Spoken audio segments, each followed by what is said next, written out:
Shalom, salam sejahtera bagi kita semua. Saat ini kembali lagi kita akan belajar firman Tuhan. Kali ini terdapat dalam Zakaria pasal 9, ayat 9 sampai ayat 17. Bunyinya sebagai berikut. Bersorak-soraklah dengan nyaring, hai putri Sion. Bersorak-sorailah, hai putri Yerusalem. Lihat, rajamu datang kepadamu. Ia adil dan jaya.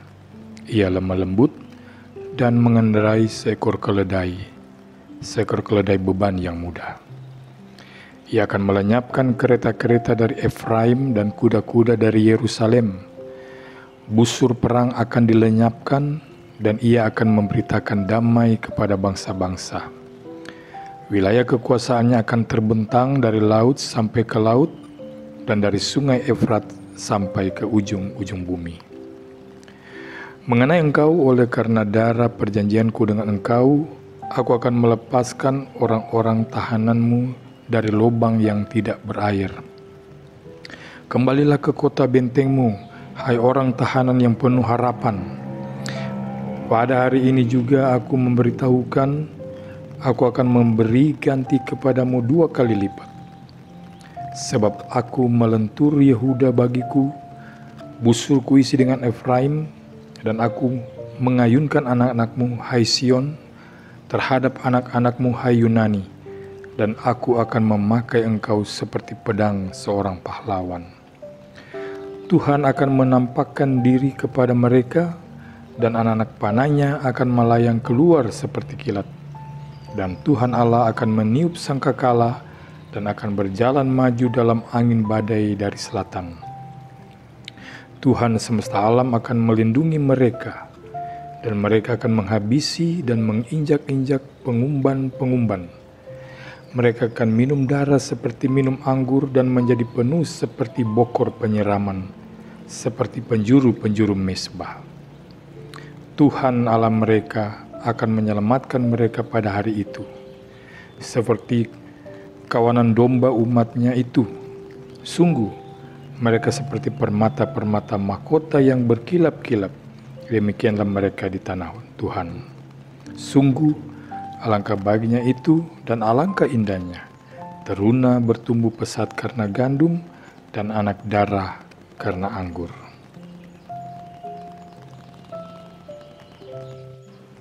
Saudara-saudara yang Kristus kasihi, setiap suatu peristiwa besar terjadi, maka akan selalu disertai pula dengan suasana baru.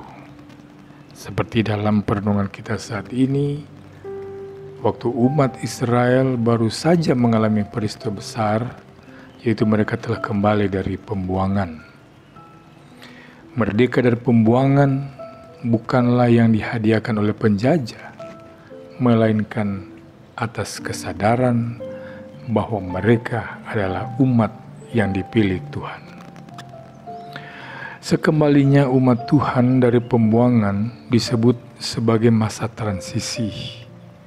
Karena pada saat itu tidak ada lagi peperangan, tidak ada lagi ancaman ketakutan, dan para nabi hampir tidak terdengar lagi bernubuat.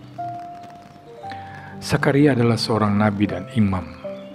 Dia turut kembali dari pembuangan, dan dia memiliki penglihatan tentang masa depan yang penuh harapan atau disebut apokaliptik, dan itu sudah dekat. Pada masa itu Allah akan menghancurkan segala kuasa jahat serta membangkitkan orang-orang benar untuk kehidupan dalam kerajaan surgawi. Zakaria dalam penglihatannya memandang surga yang sangat membahagiakan, di mana tidak ada lagi penderitaan, tidak ada lagi peperangan, tidak ada yang dipergumulkan. Para pemimpin teguh dalam jabatannya. Pada masa itu, damai sungguh-sungguh menjadi kenyataan. Itulah yang diungkapkan Zakaria dan menjadi harapan umat Tuhan. Peristiwa apokaliptik berbanding terbalik dengan dunia yang penuh kerusuhan, kesulitan yang tidak terselesaikan. Para pemimpin gemar melakukan penyelewengan, melakukan tindakan sewenang-wenang. Saudara-saudara, hidup dalam damai itu diawali dengan datangnya seorang raja sebagai pemimpin. Sakaria menyerukan agar umat Tuhan bersorak-sorai dengan sukacita menyambut kedatangan sang raja. Umat Tuhan didorong untuk berpengharapan kepada datangnya raja yang membawa damai. Kedamaian tidak pernah terjadi karena kekerasan dan keterpaksaan. Kedamaian tercipta dari suatu proses yang mampu menyentuh kehidupan dasar manusia. Dan Sakaria melihat kehadiran itu mengalir dari sang raja yang adil dan jaya, lemah lembut, serta sederhana. Raja yang datang itu adalah adil dan jaya. Adil dan jaya adalah suatu pertanda dari hamba Tuhan yang menderita sekaligus dengan itu sebagai penerima keselamatan. Adil merupakan cara pengambilan keputusan yang tidak berat sebelah atau tidak berpihak dan mendapat perlakuan yang sama, sedangkan jaya merupakan keberhasilan yang diterima sebagai perbuatannya yang adil. Lebih jelas lagi, keadilan yang dilakukan bukan dengan mengorbankan orang lain, tetapi ia berkorban demi perdamaian itu. Raja yang adil itu menyerahkan hidupnya bagi kedamaian umat manusia. Raja yang datang ini bukanlah gambaran seorang pahlawan yang siap sedia berperang dengan kekerasan, tetapi ia lemah lembut. Dalam kelembutannya, Allah yang berperang untuk kita, Allah yang memberi kemenangan bagi kita. Seperti diungkapkan dalam Keluaran 14 ayat 14, Tuhan akan berperang untuk kamu dan kamu akan diam saja.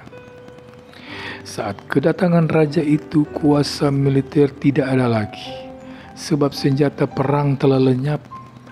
Karena itu, raja baru itu datang bukan dengan kemegahan yang disertai kereta perang, melainkan dalam kesederhanaannya ia mengendarai binatang yang paling tenang, yaitu seekor keledai.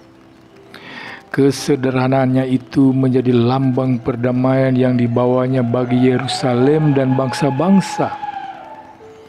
Kekuasaan Raja Damai itu disebut terbentang dari laut sampai ke laut dan dari sungai Efrat sampai ke ujung-ujung bumi. Kalimat ini menggambarkan bahwa kekuasaan raja itu tidaklah terbatas. Atas keadilan yang diperbuatnya, maka kekuasaannya adalah universal dan mengagumkan. Jadi pada hari Tuhan itu, seluruh manusia akan mengalami hidup yang penuh damai. Para penulis Perjanjian Baru memahami Yesuslah sebagai yang diurapi Allah, sebagai Mesias untuk membawa perdamaian dan memulihkan Israel dan bangsa-bangsa. Penglihatan Sakaria tentang Raja yang adil dan jaya itu telah digenapi dalam diri Tuhan Yesus. Yesus telah memberlakukan keadaan itu di dalam dirinya. Ia datang lahir ke dunia dan menderita di kayu salib, mati, tapi bangkit bagi keselamatan umat manusia. Pengorbanannya adalah keadilan untuk menebus dosa manusia dari kematian. Yesus Kristus telah berkarya melalui pengajaran dan perbuatan yang adil itu agar manusia beroleh kedamaian dan keselamatan. Orang-orang percaya pada Yesus Kristus hendaknya bersuka cita memuji dan memuliakan Tuhan Yesus. Sukacita dapat kita alami ketika kita mengundang dan memberi tempat bagi Yesus di hati kita. Kita menerima keadilan yang Yesus perbuat dengan mensyukuri seluruh anugerahnya. Keadilan Yesus hendaknya dapat dirasakan oleh seluruh umat manusia di bumi. Di minggu Advent pertama ini, saudara, kita diajak oleh Tuhan untuk mengumandangkan dan memberlakukan keadilan itu bagi semua orang. Kita dipanggil keluar dari kehidupan lama kepada kehidupan baru yang penuh kasih. Kita perlu sadar dan meninggalkan sifat yang mementingkan diri sendiri. Kita perlu menanggalkan rasa benci kepada orang-orang lain. Ini menjadi tugas panggilan kita sebagai orang percaya. Sambil menyongsong kedatangannya kedua kali, kita senantiasa memuji dan memuliakan Tuhan Yesus Kristus untuk menerima kedamaian dan keselamatan kekal dari Sang Juru Selamat dunia.